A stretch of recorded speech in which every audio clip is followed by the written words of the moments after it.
എന്തിനാ കുഞ്ഞമ്മ ഇപ്പൊ ഇതൊക്കെ പറയുന്നേ?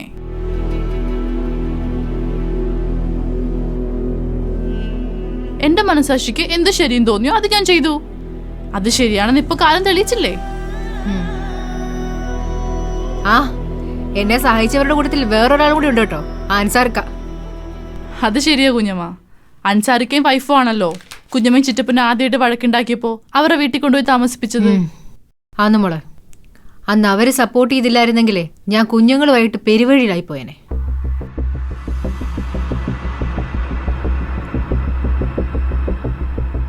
മോളെ, അന്നും ആ റസി അവിടെ ഉണ്ടായിരുന്നല്ലേ? രസ ഇടയ്ക്കിടയ്ക്ക് വരുമായിരുന്നല്ലോ, കുഞ്ഞമ്മ കണ്ടിട്ടില്ലേ? ഇല്ലെന്നേ, ഞാനുള്ളപ്പോ ആ കൊച്ചു വീട്ടിൽ വന്നിട്ടില്ല.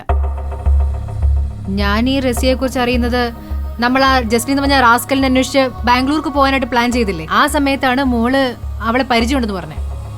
അതെ കുഞ്ഞമ്മ, ആ റസിയൊക്കെ സഹായിച്ചോണ്ടാണല്ലോ ആ ജസ്റ്റിൻ എന്ന് പറയുന്നവനെ പൊക്കാൻ പറ്റിയത്. ഈ റസി ഇപ്പൊ വീട്ടിലുണ്ടോ? ഇല്ല കുഞ്ഞമ്മ, അവള് ഭയങ്കര ബിസിയല്ലേ. അതെ, ഞാൻ ഏതായാലും ഈ കേസൊക്കെ അങ്ങ് ക്ലിയർ ആയ സ്ഥിതിക്ക് ഒരു ബുട്ടിക്ക് അങ്ങ് തുടങ്ങിയാലോ എന്ന് ആലോചിക്കാം. അത് നല്ല ഐഡിയ ആണല്ലോ കുഞ്ഞമ്മ. ആൻസി വർഗീസ് ഡിസൈൻസ് എന്ന് മാത്രം പറഞ്ഞ് ഓൺലൈനിൽ മാർക്കറ്റിംഗ് ചെയ്താൽ മതി. അതെ മോളെ, പക്ഷേ അതിവിടെ തുടങ്ങിയാൽ ശരിയാവത്തില്ല. ബാംഗ്ലൂർ പോലെ ഒരു സിറ്റിയിൽ തുടങ്ങണം, കുറച്ച് ട്രെൻഡി ആയിട്ടുള്ള സ്ഥലത്ത്. അല്ല, ഈ റസിയെ നമ്മളെ ഹെൽപ്പ് ചെയ്യോ ഒരു ബുട്ടീക്ക് ഓപ്പൺ ചെയ്യാനായിട്ട് ബാംഗ്ലൂർ? റസിയ ബിസിയല്ലേ കുഞ്ഞമ്മ, ആഡ് ഫിലിം വർക്കൊക്കെ ആയിട്ട്. നമുക്കിവിടെ തുടങ്ങാം കുഞ്ഞമ്മ, അല്ലെങ്കിൽ മേജർ സിറ്റി അല്ലേ എറണാകുളം, അവിടെ തുടങ്ങാം. ശരിയാവത്തില്ല മോളെ, എറണാകുളം ശരിയാവത്തില്ല. നമുക്ക് ബാംഗ്ലൂർ തന്നെ നല്ലത്. മോളെന്ന ഒരു കാര്യം ചെയ്യുക, റസി ഒന്ന് വിളിക്ക്, നമുക്കൊന്ന് പോയിട്ട് വരാന്നേ ബാംഗ്ലൂർ. അത് തന്നെയല്ല, എനിക്കിവിടെ വേറെ ആൾക്കാരുണ്ട് കേട്ടോ, ആ സൂര്യക്കും സുരേഷും ഒക്കെ. ഈ കൊച്ചിലുണ്ടായിരുന്നെങ്കിൽ നല്ലതായിരുന്നു. ഒന്ന് വിളിക്കോളെ. ഞാൻ രാവിലെ വിളിച്ച് ചോദിക്കാം എന്തായാലും. ഇപ്പൊ വിളിച്ചു നോക്കുമോളെ. ഇനിയിപ്പോ രാവിലെ വിളിക്കാം കുഞ്ഞമ്മ, ഇത്രയും സമയമായില്ലേ. അല്ലു ആമിയൊക്കെ ഉറങ്ങാതിരിക്കായിരിക്കില്ലേ കുഞ്ഞമ്മ? അവരെപ്പോഴും ഉറങ്ങി. ഇന്ന് ഞാൻ പല്ലവിയുടെ കൂടെ കിടക്കും. ആണോ?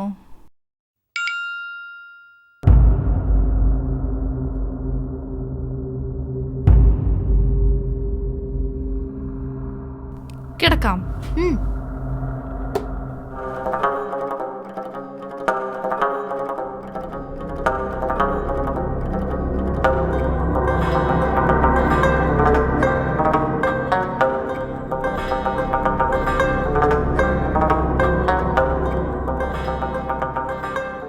അതെ, ഇങ്ങനെ ആലോചിച്ച ഒരിടത്ത് എത്തൂല്ലാട്ടാനതാ.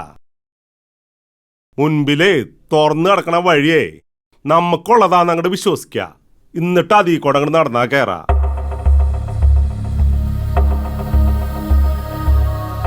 പിന്നെ വേറൊരു കാര്യം കൂടി ആലോചിക്കണം, നമ്മുടെ എല്ലാ വഴിയും അടഞ്ഞടക്കാന്നും കൂടി ഓർത്തോളണം. അവളും KGS കൂടി വിവാഹിതരാകാൻ പോണെന്ന റൂമർ കേട്ടത്. അവൾക്ക് വാശി കാണും. വാശിയെ വെച്ച് താമസിപ്പിക്കത്തില്ല, നീ നോക്കിക്കോ. അവരെ KGS ഈവനിങ്സിലെ 2 പേര് കൂടി മാലയിട്ട് വന്ന് നിൽക്കും. 2 പേരൂടാ സ്പെഷ്യൽ ചാപ്റ്റർ. ആ പിള്ളേരെ മുന്നിലും കൊണ്ടാ നിർത്തും. പിന്നെ അനന്ത എന്തുട്ടാ ചെയ്യും? അനന്തന്റെ ചാപ്റ്റർ ക്ലോസ്. ആ താലി എടുത്തിട്ട് അനന്തന്റെ മുന്നിൽ വെച്ചതല്ലേ 100. ആ താലി കഴുത്തി വീണാ പിന്നെ പ്രൊഡ്യൂസർ അന്വേഷണം നടക്കേണ്ട കാര്യമുണ്ടോ നമുക്ക്? ആലോചിച്ചേ, പ്രശസ്ത ചലച്ചിത്രകാരൻ അനന്തകൃഷ്ണന്റെ ഭാര്യ പദവി സ്ഥാനം നിസ്സാരമായിട്ടല്ല ഈ 100 കാണുന്നത്. എന്ന് വെച്ചാ അനന്തനെ 100 അവരുടെ പൈസ കൊണ്ട് കോടീശ്വരനാക്കും. ഞാനേ അസ്ട്രോളജറുടെ അടുത്ത് ചോദിച്ചുട്ടാ, നിങ്ങളുടെ 2 പേരും നാള് വെച്ചിട്ട്. ഷോ, ഇതെന്നെ ചേർന്ന് കഴിഞ്ഞ ജാതകമാണെന്നാ അയാൾ ഇങ്ങോട്ട് പറഞ്ഞത്. കുട്ടികളെ എത്ര ചോദിച്ചു. ഷോ, ഞാനങ്ങോട്ട് ഞെട്ടിപ്പോയി.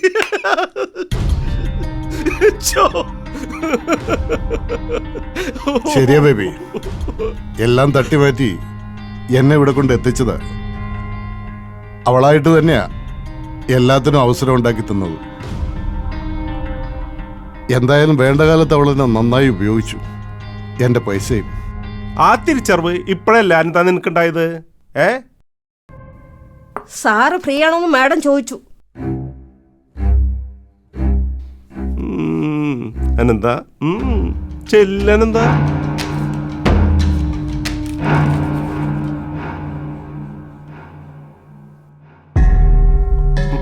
ഓ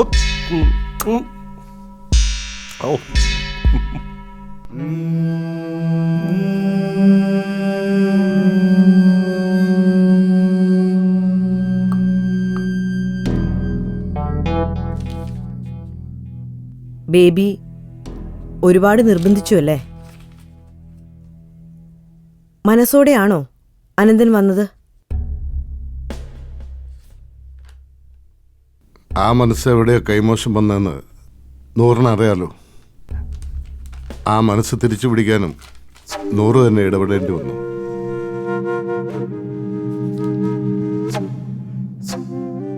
പതിനെട്ട് വർഷം മറക്കാൻ പറ്റുമോ?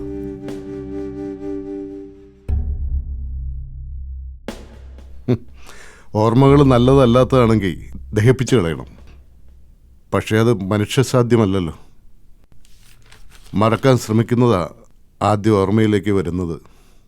എല്ലാ മനുഷ്യരും അങ്ങനെയാ, ഞാനും നൂറും എല്ലാവരും.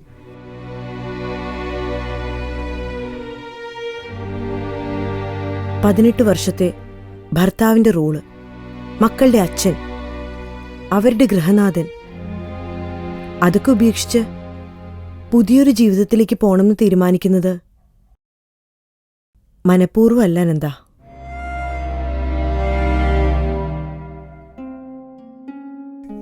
എന്നെ മനസ്സിലാക്കി എനിക്ക് വേണ്ടി സപ്പോർട്ട് ചെയ്ത് ഒരുപക്ഷെ എന്നെ കാത്തിരിക്കുന്ന നൂർജഹാൻ. ബേബി പറയും പോലെ ദൈവനിശ്ചയം തന്നെ. ഇനി അനന്തകൃഷ്ണന് ഒരു മേൽവിലാസം ഉണ്ടാവണം. ഇന്ത്യ അറിയുന്ന ഒരു സംവിധായകന്റെ മേൽവിലാസം. അതിന് അനന്തന് തുണയായിട്ട് നൂർജഹാൻ ഉണ്ടെന്ന് ആൻസി വർഗീസിന്റെ ആരാധകരെ കൊണ്ട് പറയിപ്പിക്കണം. ഇനി അനന്തൻ ജീവിക്കുന്ന അതിനു വേണ്ടിയിട്ടാ, അതിനുവേണ്ടി മാത്രം.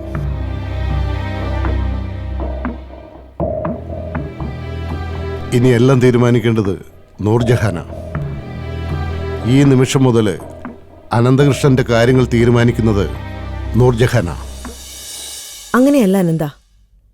ഇനി മുതൽ അനന്തന്റെ ജീവിതവും അനന്തന്റെ കരിയറും ഡിസൈൻ ചെയ്യുന്നത് അനന്തൻ തന്നെയായിരിക്കണം.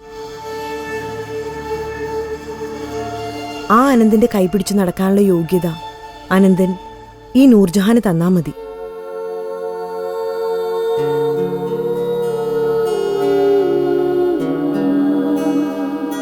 നാളെ കഴിഞ്ഞ് മറ്റന്നാൾ ഞായറാഴ്ചയാണ്.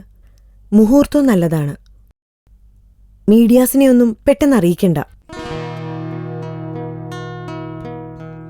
കുമാരകോവിലിൽ വെച്ച് പൂജിച്ച ആ താലി എനിക്ക് കെട്ടിത്തരണം.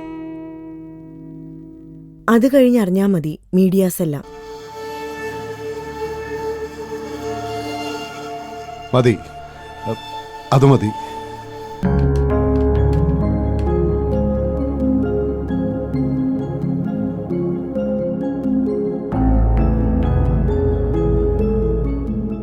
അൻസി, പല്ലവി സംശയത്തിന്റെ നിഴലിലാണെന്നുള്ള കാര്യം ഒക്കെ അറിയോ? ഇതുവരെ ഇല്ല സർ. താഴെയുണ്ടോ? ഇല്ല, രാവിലെ എവിടെയോ പോയിരിക്കുക ഫ്രണ്ട്സിനെ കാണാന്ന് പറഞ്ഞിട്ട്. ആരെങ്കിലും കൂടെ പോയായിരുന്നോ? ആ, പവിത്ര ഒരു സ്കൂട്ടിൽ പിന്നാലെ പോയിട്ടുണ്ട് വാച്ച് ചെയ്യാൻ. സർ, കൊടുവള്ളി സാർ വന്നിട്ടുണ്ട്. ആൻസി വിളിച്ചായിരുന്നല്ലേ? ആ, വരാൻ പറ. ശരി സർ. വേറേതോ പടത്തിന്റെ എന്തോ പ്രൊഡക്ഷൻ ജോലിയിലായിരുന്നു, ഷൂട്ടിലായിരുന്നു. ഞാൻ വിളിച്ചപ്പോൾ പോരാന്ന് പറഞ്ഞു. ഈ ആനന്ദന്റെ സിനിമാ ഗ്രൂപ്പിലെ മൂവ്മെന്റ്സ് ഒക്കെ അറിയണമെന്നുണ്ടെങ്കിൽ കൊടുവള്ളി നമ്മുടെ കൂടെ തന്നെ വേണം. ആ, ഞാൻ ഇറങ്ങി. ഓ, അങ്ങനെയല്ലെന്നേ, ഇരിക്കുക. ഞാൻ പറഞ്ഞില്ലായിരുന്നോ? ഇരിക്കും. അത് തന്നെ കാര്യം. ഞാൻ നോക്കാം എന്തായാലും. ഇരിക്കിരിക്കെ. നമസ്കാരം സർ. ബ്രേക്ക്ഫാസ്റ്റ് കഴിച്ചായിരുന്നോ? ആ കഴിച്ചായിരുന്നു. കടപ്പുറത്തായിരുന്നു രാവിലെ ഷൂട്ട്. ഇപ്പോൾ സിറ്റിയിലോട്ട് ഷിഫ്റ്റായി. ഇതാരുടെ സിനിമ? ഒരു പുതിയ ഡയറക്ടറാ. ചെറിയ ബഡ്ജറ്റിലൊരു പടം. ആർട്ടിസ്റ്റുകളൊക്കെ പുതിയ ആൾക്കാരാ. സാറേ, നമുക്ക് ഈ മൾട്ടി ലാംഗ്വേജും ബിഗ് ബഡ്ജറ്റ് സിനിമയൊന്നും പറ്റത്തില്ല. അതുകൊണ്ട് മനസമാധാനമുണ്ട്. കൊടുവള്ളിയെ കാണണമെന്ന് പറഞ്ഞത് ആൻസിയ. പുതിയൊരു പദ്ധതി തുടങ്ങാനാ ബാംഗ്ലൂരിലൊരു ബൂട്ടിക്. ആണോ? അത് നന്നായി. ഞാനത് പറയാതിരിക്കായിരുന്നു. ബാംഗ്ലൂർ അതിന് വളരെ നല്ലതാ. സിനിമയിലാണെങ്കിൽ കോസ്റ്റ്യൂം ഡിസൈനിങ്ങിൽ ഒരുപാട് സ്ത്രീകൾ ഇപ്പോൾ വരുന്നുണ്ട്. ഇപ്പം നല്ല സ്കോപ്പാ. ആൻസിയെ പോലെ പേരുള്ള ഒരു സ്ത്രീക്ക് പെട്ടെന്ന് സക്സസ് ആവാം. പക്ഷെ അത് വേണ്ടെന്നാ എൻ്റെ ഒരിത്. ചൂടുവെള്ളത്തിൽ വീണ പച്ചവെള്ളം കണ്ടാലും അറയ്ക്കും. ആൻസിക്ക് ഇനി സിനിമയൊന്നും വേണ്ട. എനിക്കങ്ങനെയാ തോന്നുന്നത്. ആൻസിക്ക് വേണ്ടി കൊടുവള്ളി അങ്ങനെങ്കിലും നല്ലത് ചിന്തിക്കുന്നുണ്ടല്ലോ. പക്ഷേ അനിയത്തി ആനി ഇപ്പോഴും പന്തളത്തിനെ പോലുള്ളവരുടെ കോക്കസിലാണ്. ഇല്ല സാറേ, ആനിക്ക് കാര്യങ്ങളൊക്കെ മനസ്സിലായി. അവളിങ്ങി വന്നോളും. എനിക്കങ്ങനെയാ തോന്നുന്നത്. അൻസർക്ക, അത് ആ രസയില്ലേ, ആ കുട്ടിയുടെ ഒരു സപ്പോർട്ടൂടെ വേണമായിരുന്നു ബാംഗ്ലൂർ ഒരു ബുട്ടിക്ക് തുറക്കാനേ. ഞാനും പല്ലവിയും കൂടെ ഒന്ന് പോയി വന്നാലോ എന്ന് ആലോചിക്കുക. അൻസാർക്ക് ഒന്ന് അവളെ വിളിക്കുമോ? അതുകൂടെ ഒന്ന് അറിഞ്ഞിരുന്നെങ്കിലേ പല്ലവിയും കൂട്ടി ഒന്ന് പോവായിരുന്നു. അതിപ്പോ തന്നെ ഞാൻ വിളിക്കാമല്ലോ. പക്ഷെ പല്ലവി എൻ്റെ അടുത്ത് പറഞ്ഞു റസി എന്തോ തിരക്കിലാണെന്നോ പഠിക്കാൻ എവിടെയാ പോകുന്നൊക്കെ പറഞ്ഞു. ആര് പറഞ്ഞു? പല്ലവി. ഏയ്, അങ്ങനെ പോവാണെങ്കിൽ അവൾ എന്നോട് പറഞ്ഞിട്ടല്ലേ പോവൂ. അൻസാർക്ക് ഈയിടെ എങ്ങനെയല്ലോ സംസാരിച്ചായിരുന്നോ? ഇന്നലെ വിളിച്ചായിരുന്നു. ആണോ? പിന്നെ ഈ മലേഷ്യയിലോ സിംഗപ്പൂരിലോ ആഡ് ഫിലിമിന്റെ ഷൂട്ടുണ്ടേ. പിന്നെ ബാങ്കോക്കിൽ എന്തോ ഷൂട്ടിന് പോകുന്ന കാര്യവും പറഞ്ഞായിരുന്നു. എന്തായാലും ഞാൻ മെസ്സേജ് അയച്ചേക്കാം.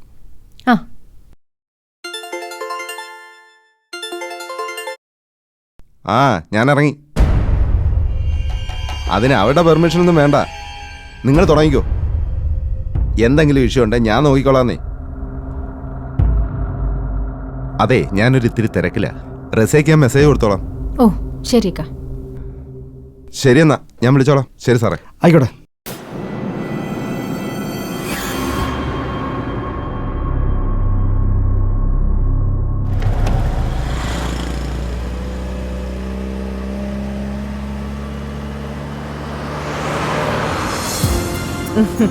ഞാനത് ദിടീന്ന് ഡിസൈഡ് പണിയതാ. എല്ലാവർക്കും തകോൽ കൊടുത്തിട്ട് താനേ ചെയ്യണമെന്ന് നനച്ചിരുന്നു. അങ്ങനെ ചെയ്യത്തുള്ളൂ എന്ന് ഞാൻ മീഡിയാസിനോടും പറഞ്ഞതാ. ഉങ്കിട്ടേ ഞാൻ അങ്ങനെയല്ലേ ചൊല്ലിയത്. ശരി ശരി, നമുക്കൊരു റിസപ്ഷൻ വെക്കാം നെക്സ്റ്റ് വീക്ക്. ഹൈദരാബാദിലൊരു ഷൂട്ടുണ്ടേ, അത് കഴിഞ്ഞ ഉടനെ ഞാൻ അറിയിക്കാം. ഓക്കെ, കണ്ടിപ്പാ.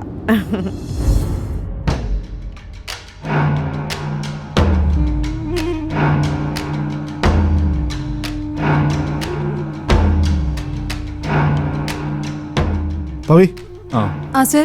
ആൻസിയുടെ ഒന്ന് മുകളിലേക്ക് ഞാൻ അങ്ങോട്ട് വിളിക്കാം. ശരി സർ. എന്താ സർ വരാൻ പറഞ്ഞേ? ആൻസി, നമ്മളിത് പ്രതീക്ഷിച്ചിരുന്ന, പക്ഷേ ഇത്രയും ഫാസ്റ്റായിട്ടാണ് നീങ്ങുന്നത് നമുക്കറിയില്ലായിരുന്നു. എന്താ സർ, പുതിയ എന്തെങ്കിലും പ്രശ്നമുണ്ടോ? നൂർജഹാനും ആനന്ദകൃഷ്ണനും വിവാഹിതരാവുന്നത് ആൻസിക്കൊരു ഇഷ്യൂ ആണോ? അല്ലല്ലോ സർ. കഴിഞ്ഞു. ഇന്ന് രാവിലെ 7:30 ശുഭമുഹൂർത്തത്തിൽ കുമാരകോവിൽ വെച്ച് നൂർജഹാനും ആനന്ദകൃഷ്ണനും വിവാഹിതരായി. എല്ലാ മീഡിയയിലും ബ്രേക്കിംഗ് ന്യൂസാണ്. നമുക്കൊരു സ്പെഷ്യൽ ബ്രേക്കിംഗ് ന്യൂസിനുള്ള സ്കോപ്പ് ഉണ്ട് ആൻസി. ഉണ്ടോ? നമുക്കിതൊരു ബ്രേക്കിംഗ് ന്യൂസ് അല്ലല്ലോ സർ. ഇപ്പം നമുക്കൊന്നുകൂടെ ഉറപ്പായില്ലേ ഈ വീഡിയോയുടെ പിന്നിൽ നൂർജഹാന്റെ കൈകൾ ഉണ്ടെന്നുള്ളത്. രാജ്മോഹൻ സർ സംശയിച്ച പോലെ തന്നെയല്ലേ? ഈ വിവാഹം കൊണ്ട് നമുക്ക് ആ സംശയം ഉറപ്പിക്കാം.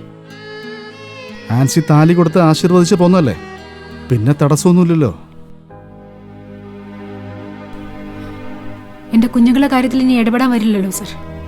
അതുകൊണ്ട് ഇപ്പൊ ഏറ്റവും കൂടുതൽ സന്തോഷിക്കുന്നത് ഞാൻ തന്നെ. പക്ഷെ ആൻസി, ആ സന്തോഷം മക്കളോട് ഷെയർ ചെയ്യുമ്പോൾ വളരെ കെയർഫുൾ ആയിരിക്കണം. അവർക്ക് ഈ ഇഷ്യൂവിൻ്റെ ഒന്നും ഡെപ്ത് അറിയില്ല. അവരുടെ മനസ്സിൽ അവരുടെ അച്ഛനും അമ്മയും ഒരുമിച്ച് ജീവിക്കുന്നത് സ്വപ്നം കാണുന്നുണ്ട്. അത് ഞാൻ മനസ്സിലാക്കിയതാ. പക്ഷേ കുട്ടികളോട് ഇത് അവതരിപ്പിക്കാതിരിക്കാൻ നിർവാഹമില്ല. വളരെ കെയർഫുള്ളായിട്ട് അവരെ പറഞ്ഞ് മനസ്സിലാക്കി കൊടുക്കണം. ഒരു കുഴപ്പമില്ല സർ. അലുവിന് എല്ലാ കാര്യങ്ങളും മനസ്സിലാവും. ചില നേരത്ത് നമ്മളെല്ലാരെക്കാട്ടിലും പക്വതാവനാ. ഞാൻ അവനെ പറഞ്ഞ് മനസ്സിലാക്കിക്കോളാം. ഞാനെന്നാ ഇപ്പം തന്നെ പോയി പറയട്ടെ. ഏയ് ധൃതി പിടിക്കലേ ആൻസി. ആദ്യം മനസ്സൊന്ന് തണുക്കട്ടെ.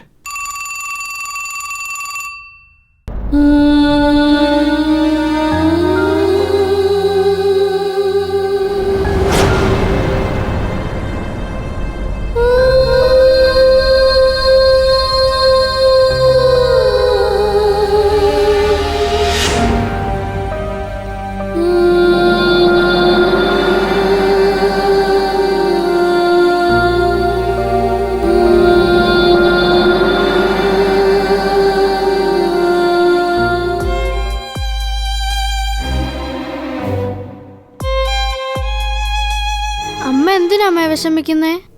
എന്തെങ്കിലും പ്രശ്നമുണ്ടോ അമ്മേ? അമ്മയ്ക്ക് ഒരു വിഷമവുമില്ല. എൻ്റെ മക്കൾ വിഷമിക്കായിരുന്നാ മതി. അമ്മ എപ്പോഴും ഞങ്ങളോടുണ്ടല്ലോ, പിന്നെ എന്തിനാ നമ്മൾ വിഷമിക്കുന്നേ? അമ്മ അച്ഛനും ഉണ്ടായിരുന്നേ നമുക്ക് ഭയങ്കര സന്തോഷമായേനെ. പക്ഷേ മക്കളുടെ അച്ഛൻ നിങ്ങളില്ലാത്തതുകൊണ്ട് ചിലപ്പോൾ ഭയങ്കരമായിട്ട് സന്തോഷിച്ചുകൊണ്ടിരിക്കുകയായിരിക്കും. നിങ്ങൾ രണ്ടുപേരും ഞാൻ വിളിച്ചുകൊണ്ട് പോകുന്നതുകൊണ്ട് ഇപ്പോൾ ഏറ്റവും കൂടുതൽ സന്തോഷിക്കുന്ന അച്ഛനായിരിക്കും. ഇപ്പൊ എനിക്ക് മനസ്സിലായി. അച്ഛനും അമ്മയും കൂടെ ഉള്ള വഴക്ക് തീരാൻ പോവല്ലേ? ആണോ അമ്മി? അമ്മയ്ക്ക് എന്തോ വലിയ ജോലി കിട്ടാൻ പോവാ. അതെവിടാ അമ്മേ? മോനെ ജോലിയല്ലടാ, അമ്മ സ്വന്തമായിട്ടൊരു ബുട്ടിക്ക് തുടങ്ങാൻ പോവാ. ഇപ്പോ അമ്മയെ സപ്പോർട്ട് ചെയ്യാനായിട്ടും ഹെൽപ്പ് ചെയ്യാനായിട്ടൊക്കെ ഒരുപാട് ആൾക്കാരുണ്ട് അമ്മി. ബാങ്കുകളൊക്കെ ഇപ്പൊ ഇങ്ങോട്ട് അപ്രോച്ച് ചെയ്യുക. അമ്മയ്ക്കിനി നിങ്ങൾ രണ്ടുപേരെയും പഠിപ്പിച്ച് വലിയ ആൾക്കാരാക്കണം. അത്രേ ഉള്ളൂ അമ്മയുടെ മനസ്സിൽ.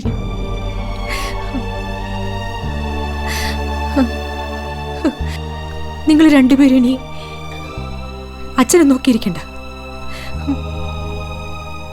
അച്ഛൻ വേറെ കല്യാണം കഴിച്ചു. അച്ഛനോ? അച്ഛൻ വേറെ കല്യാണം കഴിച്ചെന്നോ? ചുമ്മാ പറയാ. അമ്മ പറയുന്നു. ഇല്ല, ആ സിനിമാ നടിയായിരിക്കും, നൂർജഹാൻ അല്ലേ അമ്മേ? ഇല്ല മനസ്സിലായല്ലോ. അങ്ങനെ ഇല്ല അമ്മി, ഞാൻ പറയുന്ന കേക്ക് മോളെ. അമ്മ തെറ്റുകാരിയാണെന്ന് എല്ലാവരുടെ മുമ്പിൽ പറഞ്ഞ് വിശ്വസിപ്പിച്ച് അച്ഛൻ ചിലപ്പോൾ ലക്ഷ്യം വേറെ എന്തെങ്കിലും ആയിരിക്കും. അമ്മ പറയുന്നൊന്നും മനസ്സിലാക്കും മോളെ. ഇരിക്കെ, അമ്മ പറയുന്ന കാര്യം കേക്ക്. ഇനി നിങ്ങൾക്ക് രണ്ടുപേർക്ക് അമ്മ മാത്രമേ ഉള്ളൂ. അച്ഛനിപ്പോ വേറെ ഫാമിലി ഉണ്ട്. ഇനി ചിലപ്പോ അവർക്ക് കുട്ടികളൊക്കെ ആവും. അവർ വലിയ സിനിമാ സംവിധായകനും നടിയായിട്ടും ജീവിക്കും. ചിലപ്പോ നിങ്ങളെ അവർക്ക് വേണ്ടാണ്ട് വരും. നമുക്ക് നമ്മുടെ കാര്യം മാത്രം മതി. മനസ്സിലായോ? നിങ്ങൾ രണ്ടുപേരെ ഒരു കുറവും കൂടാതെ അമ്മ നോക്കും.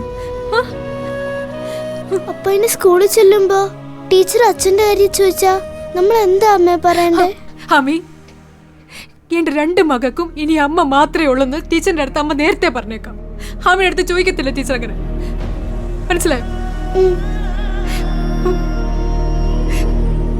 വിഷമിക്കട്ടെ,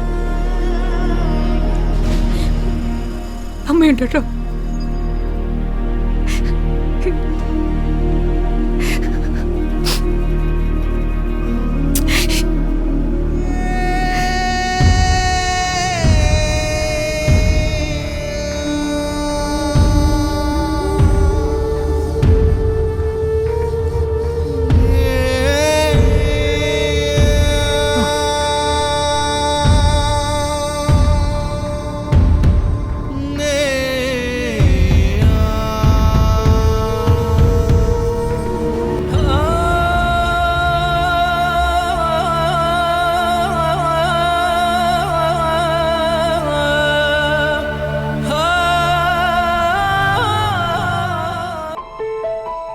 മാഡം, ഇന്ന് ഷൂട്ടിംഗ് ഒഴിവാക്കുന്നതായിരുന്നു നല്ലത്.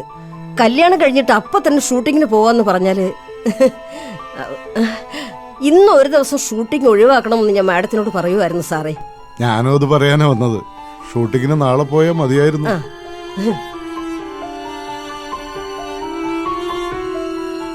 സ്പോഞ്ച് വേണ്ട, അതോടെ വെച്ചേക്ക്. ഷെർണെ, അപ്പുറത്തോട്ട് ചെന്നിട്ടേ കുറച്ച് ഐസ് ക്യൂബ് എടുത്തിട്ട്. ശരി മാഡം.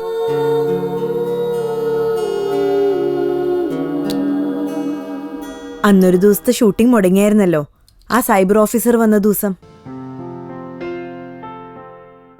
പിന്നെ ഇന്നത്തെ കല്യാണത്തിന്റെ കാര്യം സെറ്റിലെ പ്രൊഡ്യൂസർക്കും ടീമിനും ഒന്നും അറിയത്തില്ലായിരുന്നു. ഹീറോയ്ക്ക് ഇന്ന് പോകേണ്ടതുവാ. ഞാൻ അവരോട് ചാർട്ട് ചെയ്തോളാൻ പറഞ്ഞു. എടുത്തു കൊടുക്കേണ്ട ബാധ്യത നമുക്കുണ്ടല്ലോ. ആ ശരിയാ, വർക്കിനാണല്ലോ ഫസ്റ്റ് പ്രിഫറൻസ് കൊടുക്കേണ്ടത്. അത് ശരിയാണ്. പക്ഷെ ഇനിയിപ്പോ കുടുംബമൊക്കെ ആയി. ഫസ്റ്റ് പ്രിഫറൻസ് ഫാമിലിക്കായിരിക്കണം. ഞാൻ കമ്മിറ്റ് ചെയ്തു പോയ കുറെ പ്രോജക്റ്റുകളില്ലേ, അതെല്ലാം തീർക്കണം. പിന്നെ നമുക്ക് എണ്ണം കുറയ്ക്കാം. നൂറേ, ഇനി നമ്മുടെ പ്രൊഡക്ഷൻ മാത്രം വർക്ക് ചെയ്താൽ മതി. ഇനി അങ്ങോട്ട് ഇൻഹൗസ് പ്രൊഡക്ഷൻ മാത്രം മതിയല്ലോ. പ്രൊഡക്ഷന്റെ കാര്യത്തിലും മറ്റെല്ലാ കാര്യത്തിലും ഒരു കോൺസെൻട്രേഷൻ കിട്ടുമല്ലോ. അപ്പൊ ഞാനിനി പുറത്തു പോയി വർക്ക് ചെയ്യേണ്ടെന്നാണോ ആനന്ദൻ പറയുന്നത്? അത്രയ്ക്കും പൊസസീവ് ആണോ ആനന്ദൻ? അതെ. ശരിക്കും പൊസസീവ് ആവേണ്ടത് ഞാനല്ലേ? എന്റെ അല്ലേ ഫസ്റ്റ് മാരേജ്? അപ്പൊ പിന്നെ ഞാൻ കുറച്ച് കൂടുതൽ പൊസസീവായ ആനന്ദൻ പിന്നെ വിഷമിക്കരുത്. എപ്പോഴും അടുത്തു വേണം, കൂടെ വേണം എന്നൊക്കെ ആഗ്രഹിച്ചു പോവും. അങ്ങനെ വന്നാ അതും പറഞ്ഞു വഴക്കാവരുത്. അതാ ഞാൻ പറഞ്ഞത്, ഇൻഹൗസ് പ്രൊഡക്ഷൻ മാത്രം മതിയെന്ന്. എൻ്റെ ഡയറക്ഷൻ, എൻ്റെ സ്ക്രിപ്റ്റ്, ക്യാരക്ടർ സ്വന്തം വീട്ടുകാരി തന്നെ. അപ്പോൾ ഉള്ള പൈസ സ്വന്തം അക്കൗണ്ടിൽ തന്നെ വരുമല്ലോ. ആ 5 പൈസ സൂക്ഷിക്കാത്ത ആളായി പറയുന്നത്. 10-16 വർഷമായിട്ടേ ഞാൻ ഇൻഡസ്ട്രിയിൽ വർക്ക് ചെയ്തുകൊണ്ടിരിക്കുന്നതാ. രാവും പകലും ഇല്ലാതെയാ ഇതെല്ലാം ഉണ്ടാക്കിയത്. അനന്തൻ എന്തെങ്കിലും ഉണ്ടാക്കിയോന്ന് ഞാൻ ചോദിക്കുന്നില്ല. പക്ഷെ അനന്തന് അർഹതപ്പെട്ട ഒരുപാട് സ്വത്തുണ്ട്. അത് ആൻസി വർഗീസും അവരുടെ മക്കളും കൂടെ കൊണ്ടുപോകാൻ ഇടവരരുത്.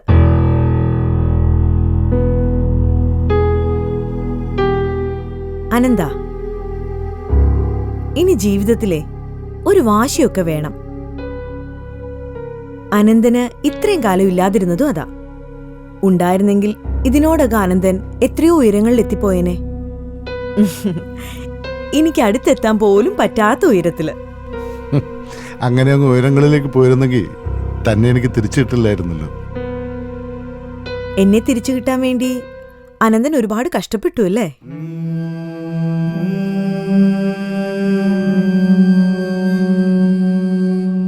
ആ സൈബർ ഓഫീസറുടെ ചോദ്യങ്ങള്, അയാള് കുറച്ച് വഴിവിട്ട ചോദ്യങ്ങൾ ചോദിച്ചു. അനന്തനെ ജീവിതത്തിൽ തിരിച്ചു കിട്ടാൻ വേണ്ടി ഞാൻ ആൻസി വർഗീസിന്റെ വ്യാജ വീഡിയോ ഉണ്ടാക്കി പ്രചരിപ്പിച്ചെന്ന്. ആരോപണം അങ്ങനെ നിൽക്കുക. അന്വേഷണവും പുരോഗമിക്കുന്നുണ്ട്. ആരോപണമൊക്കെ അവളും അയാളും കൂടി ഉണ്ടാക്കുന്നതല്ലേ? താനൊരു തെറ്റും ചെയ്തിട്ടില്ലല്ലോ, പിന്നെന്തിനാ താൻ പേടിക്കുന്നേ? ഞാൻ പേടിക്കണമല്ലോ അനന്ത. എന്ത് പേടി? എന്നെ തിരിച്ചു കിട്ടാൻ വേണ്ടി ഭാര്യയും മക്കളെ ഒഴിവാക്കാൻ അനന്തൻ വഴിവിട്ട കാര്യങ്ങളൊക്കെ ചെയ്തുന്ന് ഞാൻ സംശയിക്കുന്നില്ലെങ്കിലും പോലീസുകാര് സംശയിക്കുന്നുണ്ടല്ലോ. എന്നെ സംശയിക്കാനോ?